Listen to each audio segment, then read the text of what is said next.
Welcome to Twisted Truths, where betrayal meets brutal payback, and where the most unexpected twists expose what people are really capable of.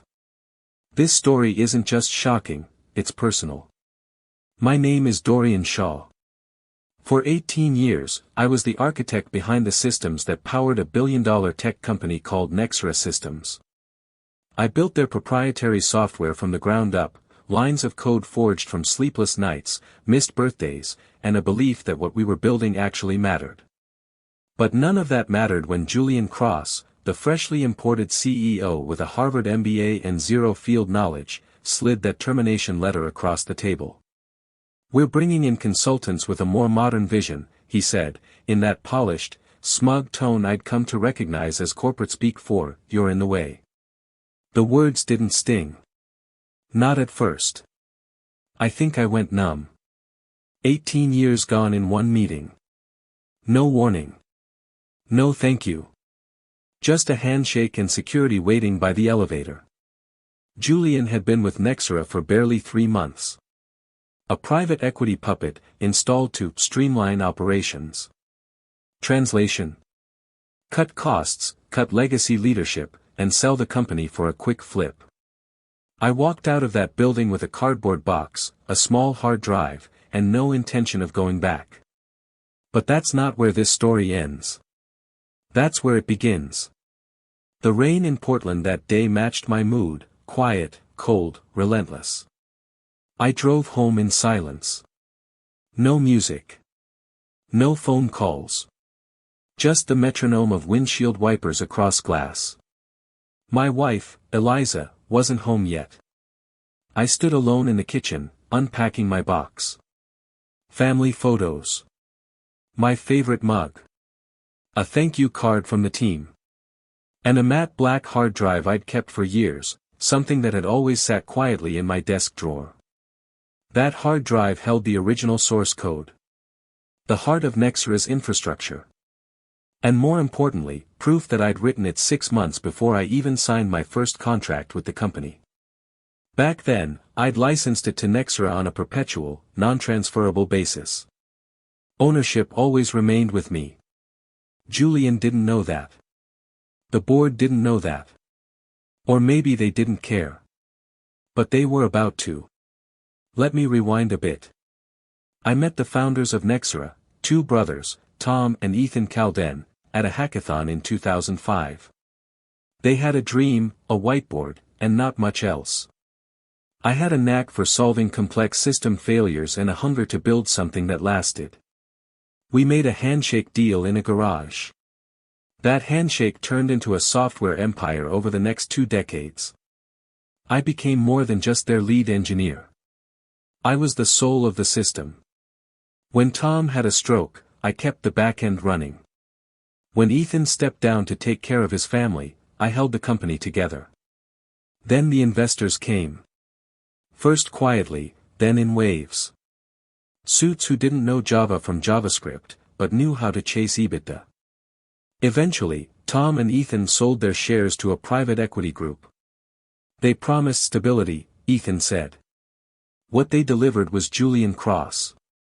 Julian came in with shiny consultants from San Francisco, buzzwords, and contempt for anything older than 3 years. I saw it coming. I even warned my team. But when the axe fell, it still hurt.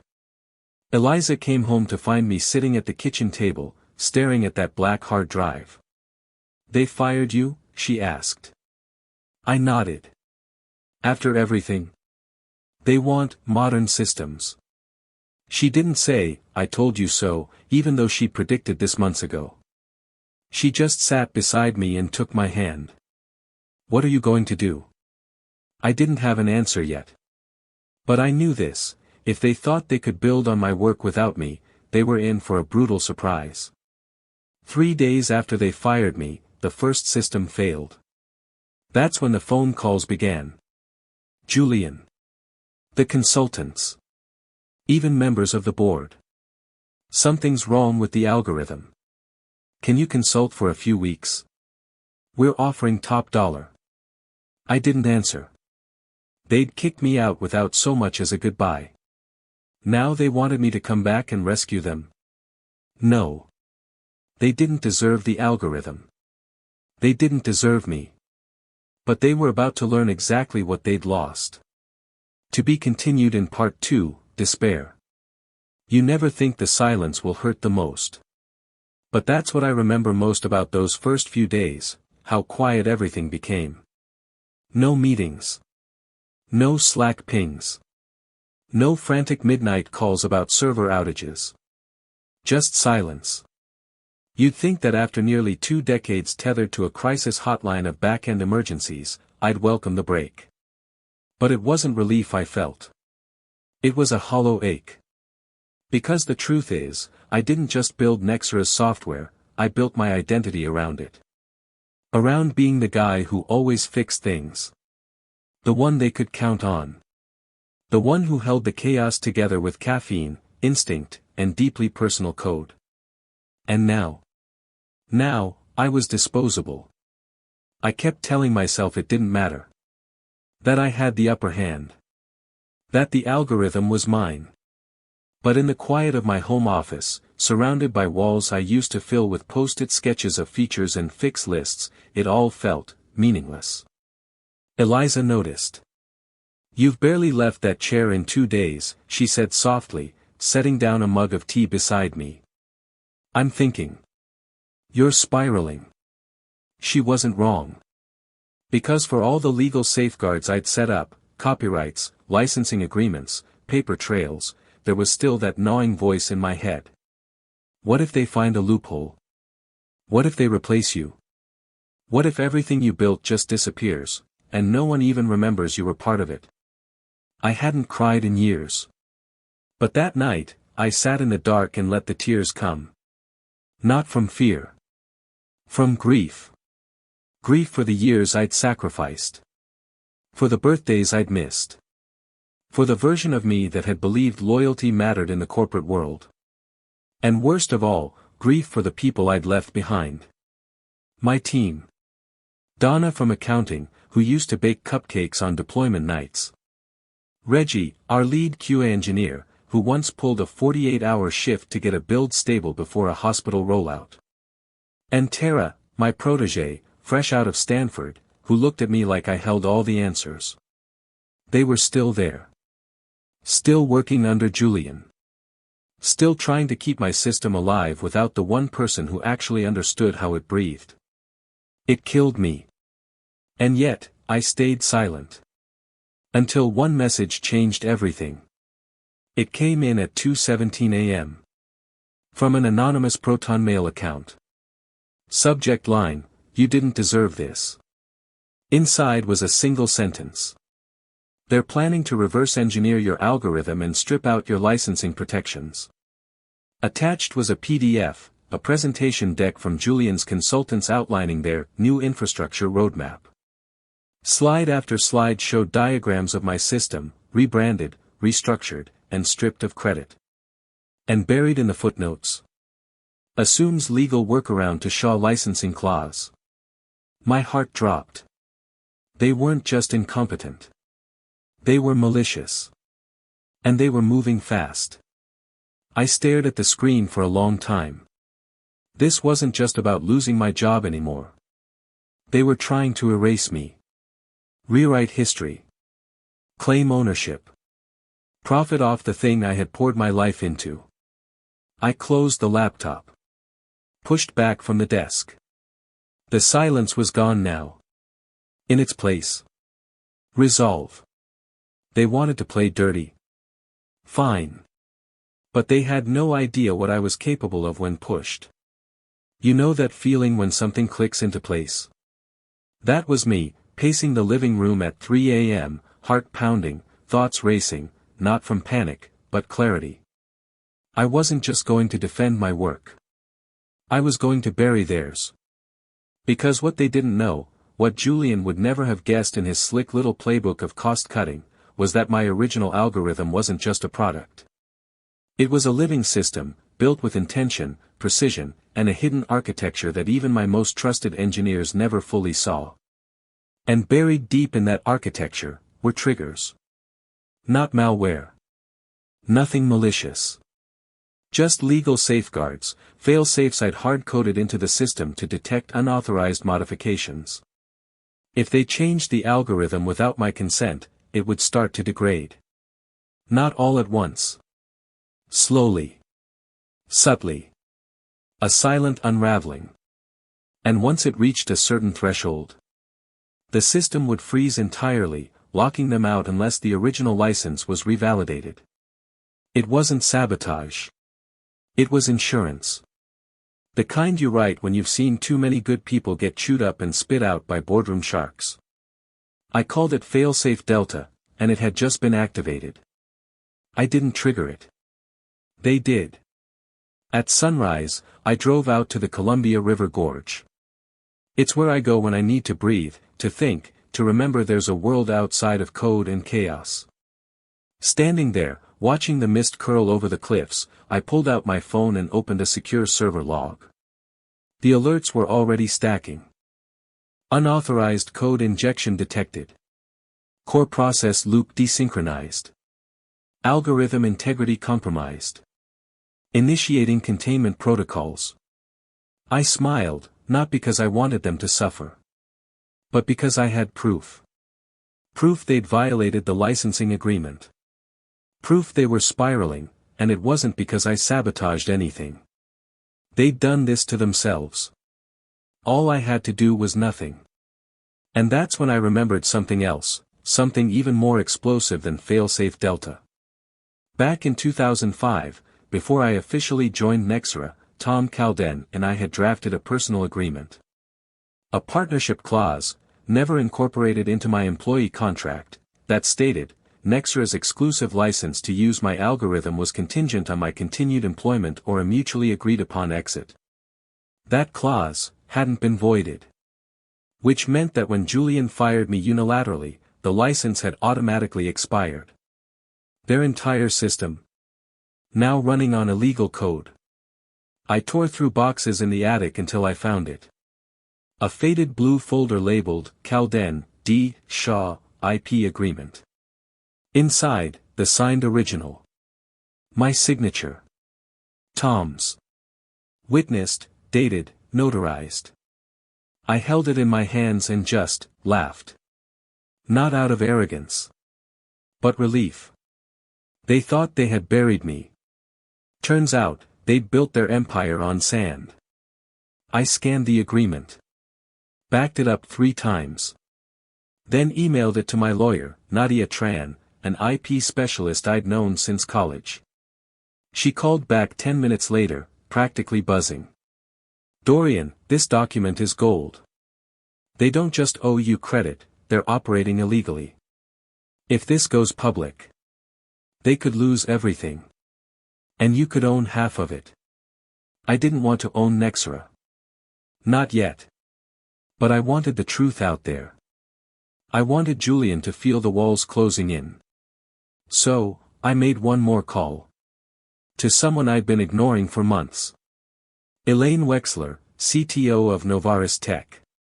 We'd met at a developers summit last year. She'd pulled me aside after a keynote and said, if you ever decide you're done with Nexera, call me. I never did. Until now. She picked up on the second ring. Dorian. You still have that offer. I do, she said cautiously. Why? What's going on? I've got something big. And I need a partner I can trust. That evening, while Nexera's consultants scrambled to patch a system they didn't understand, I was sitting in Elaine's corner office, sliding a USB drive across her desk. What is this? She asked. Proof. Of how they stole my work. And how they're about to implode. She plugged it in. Scanned the folders. Her eyes widened. Dorian, this is surgical. I didn't come to make noise, I said. I came to fix what they broke, and build something better. She leaned back in her chair, impressed. We could build an empire with this. Not an empire, I said. A legacy. She extended her hand. Then let's get to work. That was the night the game changed. From that moment forward, it wasn't about revenge. It was about reclamation. To be continued in Part 4, Revenge Planning. Revenge doesn't start with fire. It starts with a whiteboard. Elaine and I locked ourselves in her executive suite for 2 straight days, sketching out a plan, not to destroy Nexera, but to replace it. To build something stronger, cleaner, and architecturally impossible to sabotage. We didn't call it revenge. We called it justice by design. I want to do this differently, I told her. No venture vultures, no consultants with buzzwords and stock options. We build for people, engineers, hospitals, supply chains, not quarterly earnings reports. She agreed instantly. That's why I trusted her. Elaine had been burned by corporate games before. She knew the hunger behind my calm. While we strategized, Nexera burned quietly behind the scenes. Their clients were growing restless. Systems were stalling. And I was hearing whispers from the inside. Tara, my old protégé, had reached out using an encrypted channel. Dorian, they're falling apart. Julian screaming at people. Half the team's on sick leave. We think they're prepping layoffs. Do they know you're talking to me? No. But if they find out, I'm gone. You won't be. Stay low. Help's coming. Because the truth was, this wasn't just about me anymore. It was about everyone they'd stepped on. Nadia, my lawyer, filed a pre-litigation notice to Nexera's board. It outlined proof that the core system license had expired upon my termination. The clause signed by Tom Calden in 2005. A copy of the activation logs showing failsafe Delta had triggered due to unauthorized modification. The email ended simply. Any continued use of the algorithm constitutes a violation of federal copyright law. We are open to discussions regarding license reinstatement, under appropriate terms. We sent it at 7:01 a.m. on a Monday. By 9:03 a.m., Julian was calling again. This time, his voice was tight. Desperate. Dorian, we can work something out. I tried to warn you, I said calmly. You fired the architect. And now the building is crumbling. You've made your point. What do you want? Money? A public apology? I want you to feel what I felt. Powerless. Replaceable. There was a pause. You're going to regret this. No, I said, you are. I hung up. By week's end, Nexera's systems had failed in 3 major hospitals. Patient data delays. Lab result inconsistencies. Billing errors. Their legal team scrambled to deny fault, but the clients weren't buying it. A whistleblower inside the company leaked a report to the press, an internal memo revealing Nexera had ignored warnings about modifying proprietary code. The headline hit TechWorld within 24 hours.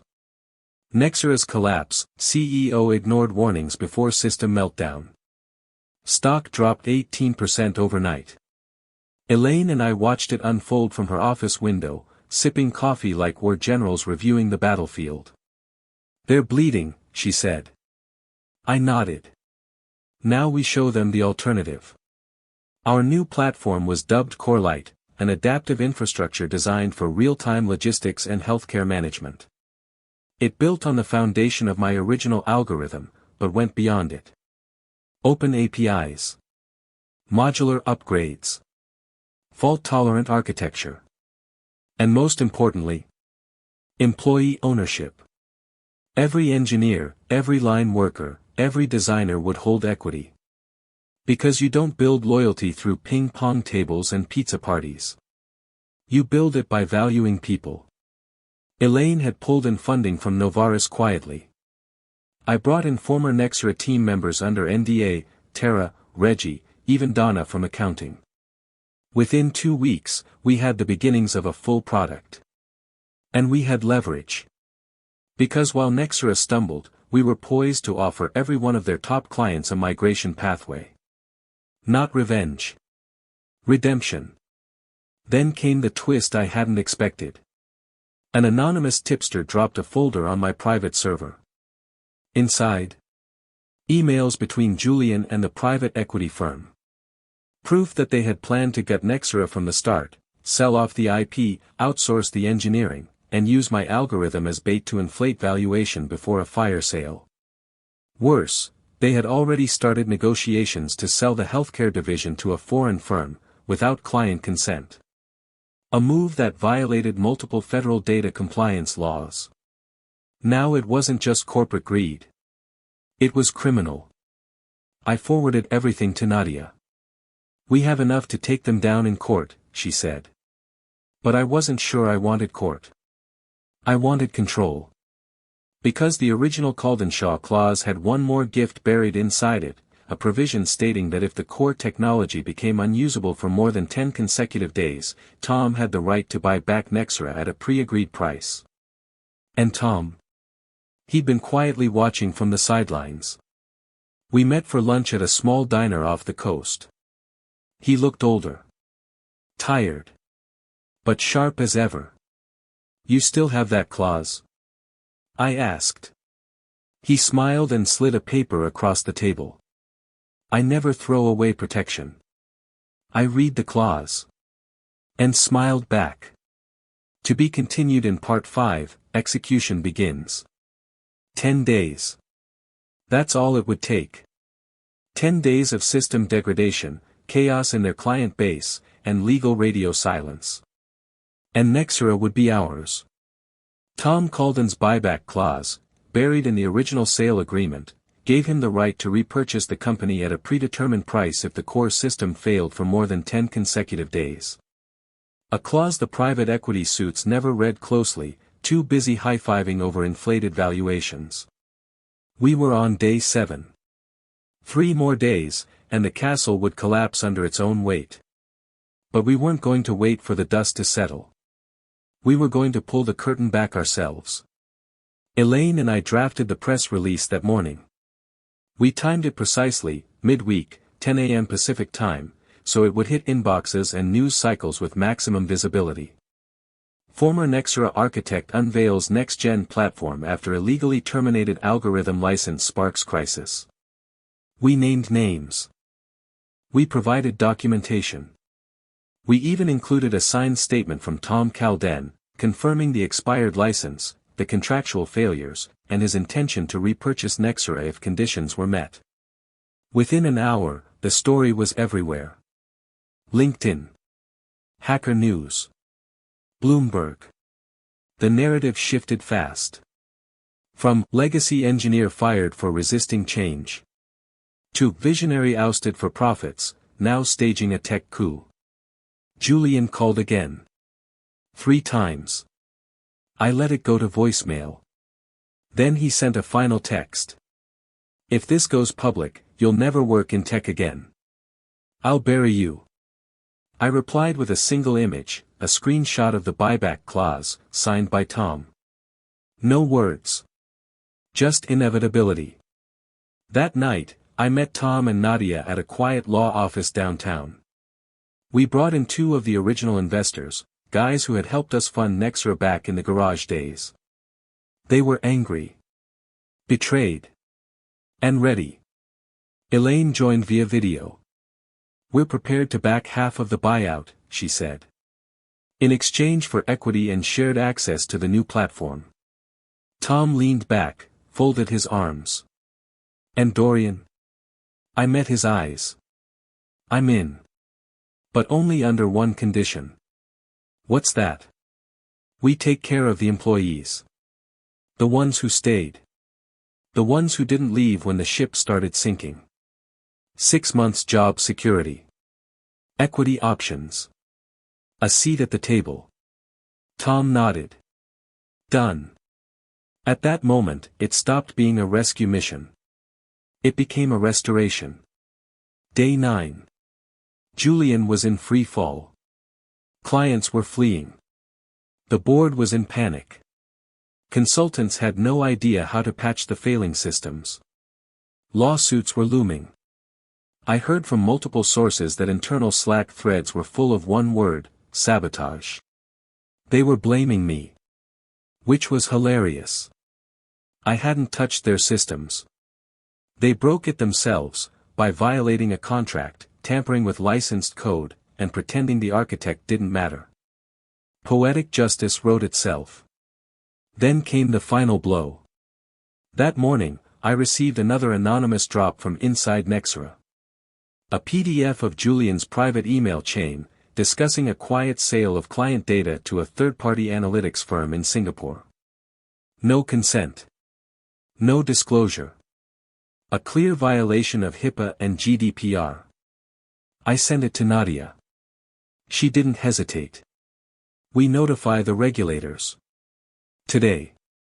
By noon, 3 of Nexera's biggest clients had issued public statements suspending contracts. 40% of their revenue, gone. That evening, the board called an emergency vote. Julian was suspended. And Nexera's general counsel reached out with a desperate proposal. 7 figures to reinstate the license. Clean exit. No press. No lawsuits.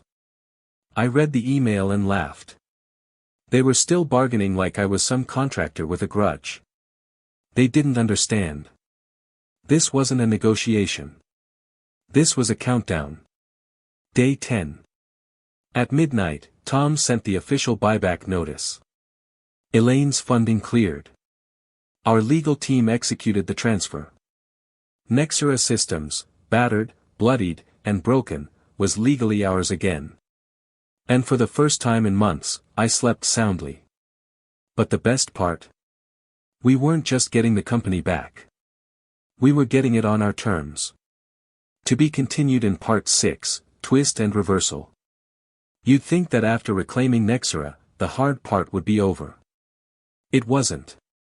Because as soon as the ink dried on the buyback, the ghosts came clawing at the door. Julian's ousting was public. His reputation shattered. But his allies, consultants, PE investors, and legal sharks, weren't about to slink away quietly. They filed an emergency injunction claiming the buyback was fraudulent, that Tom and I had conspired to sabotage Nexera Systems for financial gain. That accusation hit like a sucker punch. They were trying to paint me, the guy who built the thing, as the villain in the very story they authored. My lawyer Nadia was livid. They're flipping the narrative because they're losing control, she said. This isn't about evidence, it's about optics. I didn't care about optics. I cared about truth. But then the twist hit harder than I expected. Because in the middle of preparing our counter-filings, we found something buried in Julian's corporate emails, something even I hadn't anticipated. Elaine uncovered it. She'd tasked one of her security engineers with combing through Nexera's archived server logs once the buyback was complete. What they found? Julian had tried to sell the algorithm, not the company, to a competitor 2 weeks before my firing. A full licensing package, rebranded, stripped of all credit, repackaged as Nexera AI. The asking price? $68 million. The kicker? He never disclosed it to the board. He was going to pocket the deal privately through an offshore holding company. It wasn't just unethical. It was criminal. And now we had the evidence. I flew to San Francisco 2 days later to meet with a contact at the SEC. A quiet meeting. No press. Just the facts. We turned over everything, the emails, the wireframe pitch deck, the shell company documentation, even the NDA Julian had forced his consultants to sign to keep it quiet. The agent said 2 words after reading it. He's done. Back in Portland, the Nexera board, now under Tom's guidance, called an emergency town hall. Employees gathered in the atrium, uncertain, anxious. Many thought they were about to be laid off. I stepped up to the mic. It had been months since I stood in that building. Months since I felt like a part of it. But this wasn't the same company anymore. Some of you know me, I began. Some of you have heard things, about my exit, about the collapse, about what came next. But here's what matters, we're still here. And now, we're in control. I looked across the crowd. Tara stood near the back, eyes wide. Reggie gave me a subtle nod. Donna crossed her arms and smiled. The man who tried to dismantle this company for profit is gone. His allies are gone. What remains is you. The people who kept it running. The people who believed. Then I dropped the bomb. Every employee here will be offered a stake in the company's new ownership plan. No layoffs. No sell-offs. We build together. We own together. The room erupted. Some people cried. Others just stood stunned. It wasn't just a speech. It was a rebirth. Julian's downfall was swift. The SEC investigation triggered a criminal probe. Media outlets that once quoted him as a visionary now printed headlines like CEO implodes after attempted $68 million IP theft uncovered. Fired founder strikes back, and wins. His private equity backers disavowed him. His former allies ghosted him. And his consulting firm? Blacklisted by half the industry. I received one final voicemail from Julian, 2 days before his indictment. This isn't over, Dorian. You think you won, but you just traded chains. Wait until the board turns on you. I deleted it. Because it was over. Not just for him. But for every system built on exploitation, erasure, and arrogance. This wasn't about vengeance anymore. It was about something bigger. It was about rebuilding, correctly this time. To be continued in Part 7, Final Justice or Redemption. I walked into the Nexera headquarters on a warm morning in March, 6 months after we took it back. Same glass walls. Same elevators. Same coffee machine humming in the corner of the lobby. But it didn't feel the same. It felt alive. The tension was gone. The whispering replaced by collaboration. People smiled when they passed each other. Departments talked again. Code was being written, not for survival, but for vision. That was the redemption. But justice? That came a few days later. Julian Cross was indicted on multiple counts: fraud, attempted intellectual property theft, conspiracy to commit wire fraud. The $68 million deal he tried to push through. Traced, frozen, exposed. His offshore holding company. Seized. He pled guilty. Got 5 years in federal prison with no chance at early release. But before his sentencing, he made one final public statement to the press outside the courthouse. I should have just kept Dorian Shaw. Too late. By then, I had already unveiled Integrum, our rebuilt platform, born from the ashes of Nexera's system but reimagined under Corlight's banner. It was faster, cleaner, more secure, and co-owned by the engineers who made it possible. At the product launch, we packed the Seattle Convention Center. Clients who had left returned, heads high, hands extended. Former employees who had resigned during the chaos now emailed resumes begging to rejoin.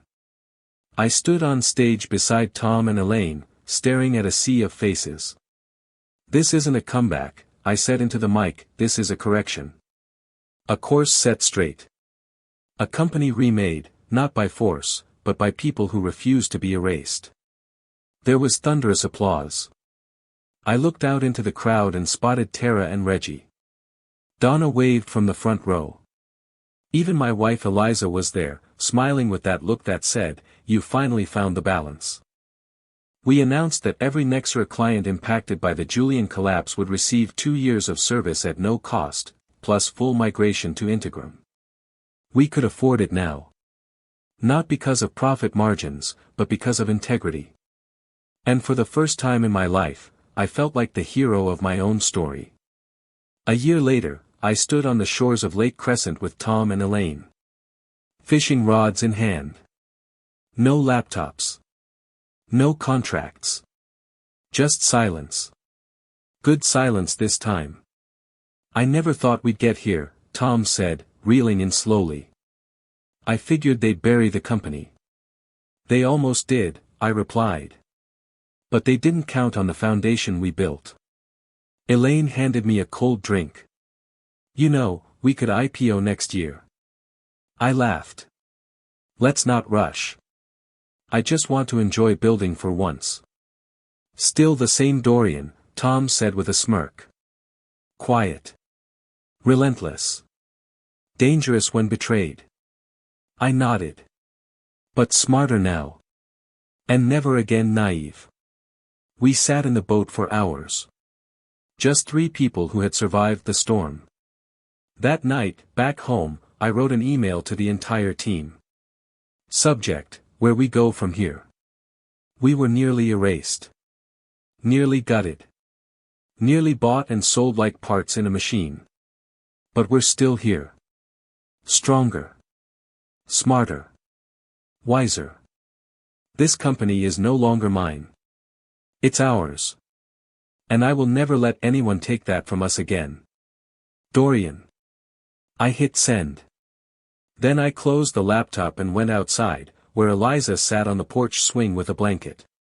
You're finally done, huh? She asked. Not done, I said, sitting beside her. But at peace. She leaned into me. You earned that. And for once, I believed her. In the end, truth has a way of surfacing, even if it comes twisted through pain and betrayal. As one wise voice once said, sometimes your greatest enemy was once your closest ally. If this story struck a chord with you, let us know in the comments. And don't forget to subscribe, share, and spread the word, because justice deserves to be heard.